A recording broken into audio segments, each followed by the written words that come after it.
Mais uma aula de matemática. Nossa aula de hoje vai fazer o início do estudo das matrizes. O que são matrizes? Então, nessa aula, nós teremos uma definição desse conceito dentro da matemática, como que nós vamos construir uma matriz a partir de uma lei de formação, alguns tipos especiais de matrizes que possuem propriedades particulares e a definição da igualdade de matrizes. Muito bem, se liga aí então que a gente já vai começar a trabalhar alguns conceitos importantes. Para iniciar então o conceito de matriz, quem é que na vida de vocês nunca viu uma representação como essa que eu tenho na tela aqui agora? Essa representação a gente chama de tabela. Toda vez que eu vou tirar as informações numéricas, apenas os números dessa tabela, e escrever eles em linhas e colunas, essa representação feita na forma de linhas e colunas é o que nós definimos como matriz. Então, de modo geral, para nós iniciarmos com os conceitos de matriz, nós precisamos entender que uma matriz é uma representação matemática de quem? De qualquer tabela que está apresentada em linhas e colunas.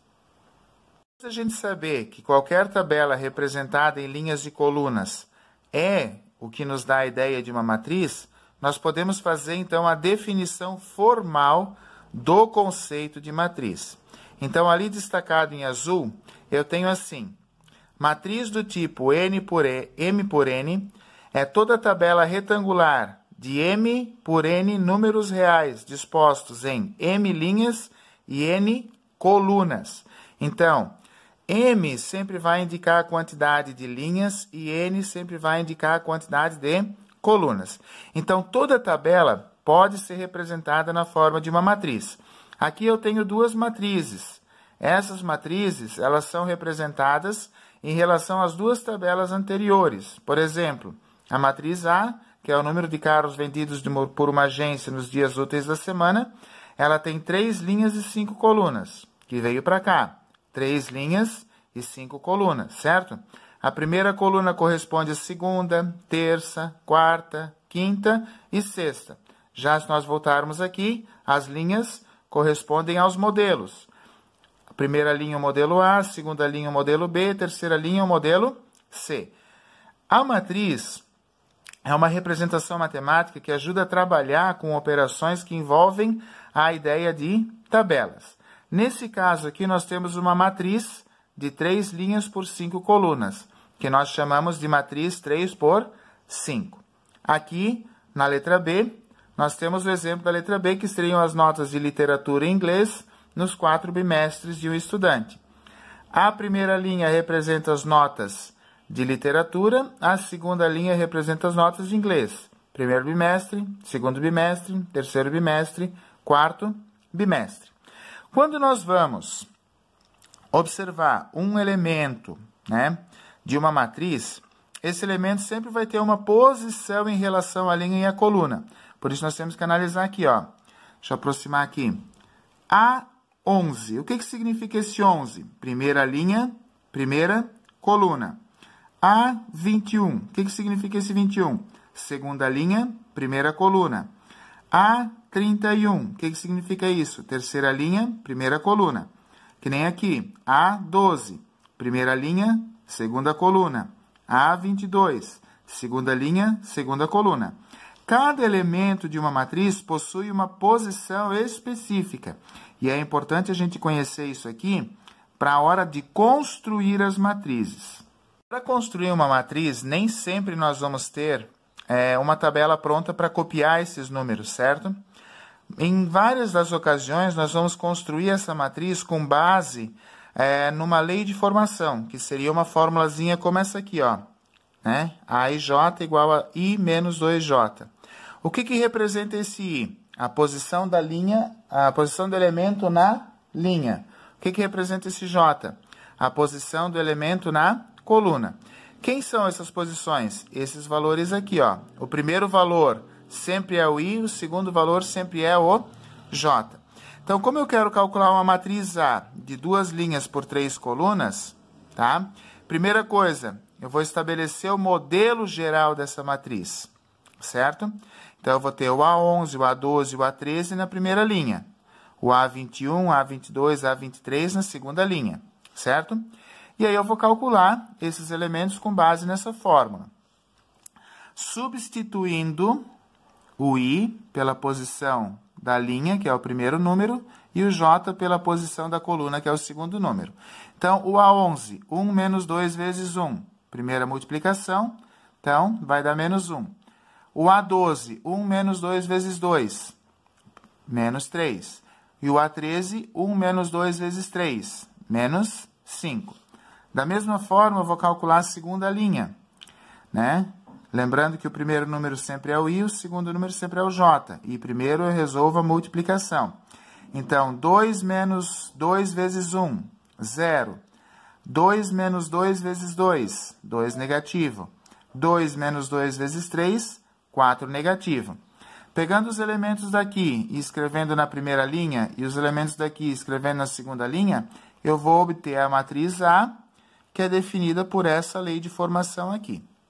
Para um segundo exemplo sobre construção de matrizes, eu coloquei aqui que eu quero calcular uma matriz B, construir uma matriz B de 3 linhas e 2 colunas, tal que a lei de formação é dada por 2 vezes o valor do I mais o J. Lembrando que o I é a posição do elemento na linha e o J é a posição do elemento na coluna. Então, sempre construir o modelo geral para saber quantas linhas, quantas colunas e quais são os elementos que eu vou precisar calcular. Então, primeira coluna, segunda coluna, primeira, segunda e terceira linha. B11, B12, B21, B22, B31 e B32, certo? Esses números aqui são o que eu vou usar no lugar do I e do J. O primeiro número sempre é o I, o segundo número sempre é o J. Então, vamos aqui. Calculando a primeira linha. 2 vezes I mais J vai ficar, então, 2 vezes 1 mais 1, dá 3. O A12, 2 vezes 1 mais 2, dá 4. Calculando a segunda linha, o A21, 2 vezes 2 mais 1 dá 5. 2 vezes 2 mais 2 dá 6. Calculando a terceira linha, o A31 e o A32, nós vamos ter, então, 2 vezes 3 mais 1 dá 7. 2 vezes 3 mais 2 dá 8. Certo? Colocando, respectivamente, cada número que eu encontrei na sua linha, a matriz B vai ser formada pelos elementos 3 e 4, 5 e 6, 7 e 8. Então, nesse caso, seria a construção de matrizes a partir de um modelo geral ou de uma lei de formação. Depois de construir algumas matrizes, nós vamos passar a observar que essas matrizes possuem comportamentos diferentes em relação à quantidade de linhas e em relação à quantidade de colunas. Isso vai definir para nós alguns tipos especiais de matrizes. Para a gente começar a trabalhar com os tipos especiais de matrizes, eu vou mostrar para vocês aqui o que é uma matriz quadrada. Uma matriz quadrada é toda aquela matriz que tem o mesmo número de linhas e o mesmo número de colunas. Por exemplo, 2 linhas e 2 colunas, certo? Ou 3 linhas e 3 colunas. Ou 4 linhas e 4 colunas. Toda vez que a matriz apresentar o mesmo número de linhas e o mesmo número de colunas, ela vai ser identificada como uma matriz quadrada, certo? Uma matriz quadrada, ela é uma matriz que tem uma propriedade bem interessante. Os elementos do A11 que atravessam a diagonal da matriz até no último elemento, são chamados de diagonal principal. Os elementos que começam aqui da primeira coluna e o último elemento até lá em cima na primeira linha, na última coluna, são chamados de diagonal secundária. Então, olha só, o menos 3 e o 7 são os elementos da diagonal principal dessa matriz aqui. O 8 e o 5 da diagonal secundária. Já nessa matriz B aqui, o 1, o 4 e o 9 são os elementos da diagonal principal. O 0, o 4 e o 7 são os elementos da diagonal secundária. Então, uma matriz quadrada é aquela que tem o mesmo número de linhas e o mesmo número de colunas. E a única matriz que possui diagonal principal e diagonal secundária.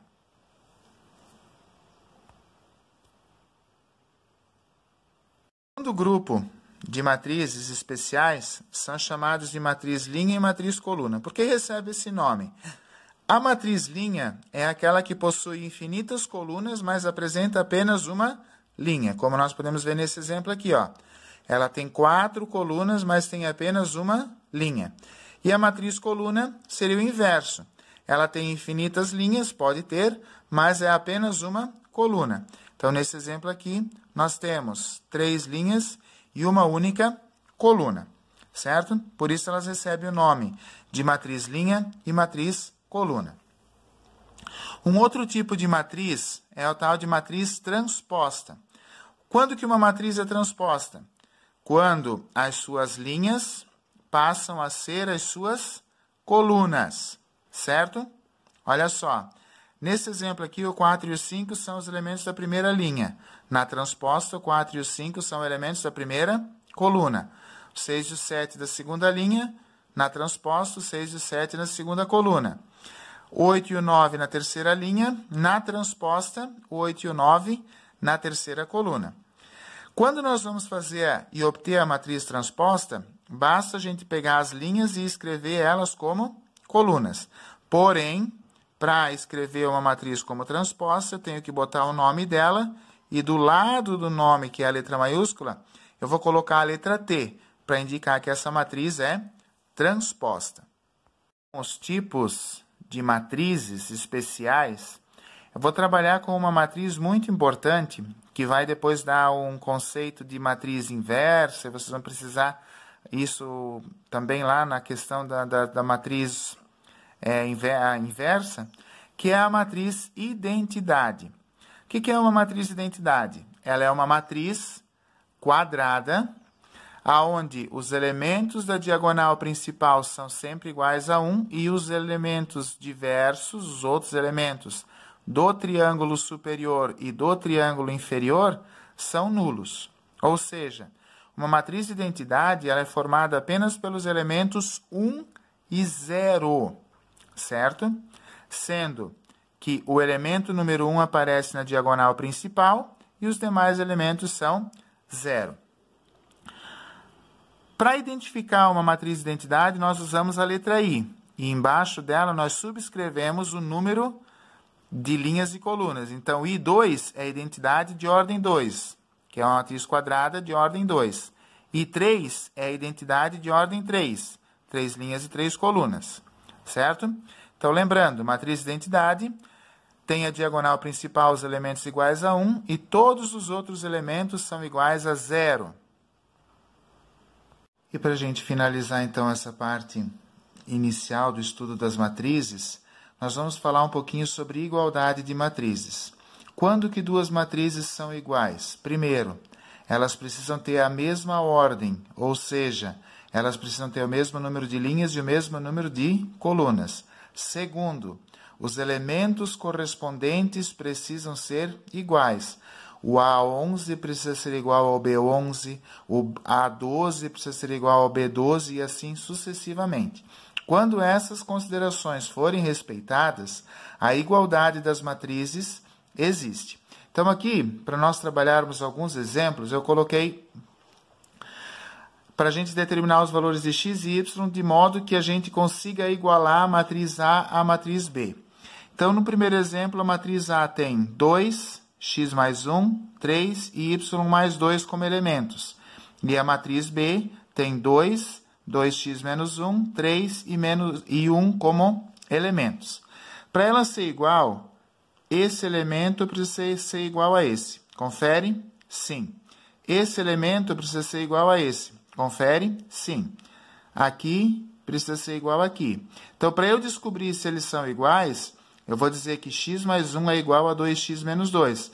Vou resolver essa equação e vou chegar no valor de x, que é igual a 2. Se eu botar o 2 aqui no x, 2 mais 1 dá 3. Beleza? Se eu botar o 2 aqui no x, 2 vezes 2, 4, menos 1 dá 3. Então, ficou igual ao elemento, não ficou? Aqui eu tenho y mais 2 e aqui eu tenho 1. Para saber se aqui também vai valer 1, eu vou resolver a equação. Y mais 2 tem que ser igual a 1. Ou seja, o y é igual a menos 1. Colocando menos 1 aqui, menos 1 mais 2 vai dar 1. Então, nesse primeiro caso aqui, as matrizes são iguais. Já nesse segundo caso aqui, se nós olharmos esse elemento aqui e esse elemento aqui, que ocupam a mesma posição, eles são diferentes. Então, não existe como nós conseguirmos estabelecer o resultado de uma igualdade entre matrizes. Mesmo que resolvendo a equação, por exemplo, y mais 1 igual a 3, que vai dar 2, então 2 mais 1 dá 3, fecha ali. Esses elementos aqui sendo diferentes, mesmo que eu consiga resolver as equações, tendo um elemento diferente nas duas matrizes, elas não são iguais. Beleza, gente? Abraço a todos, bons estudos!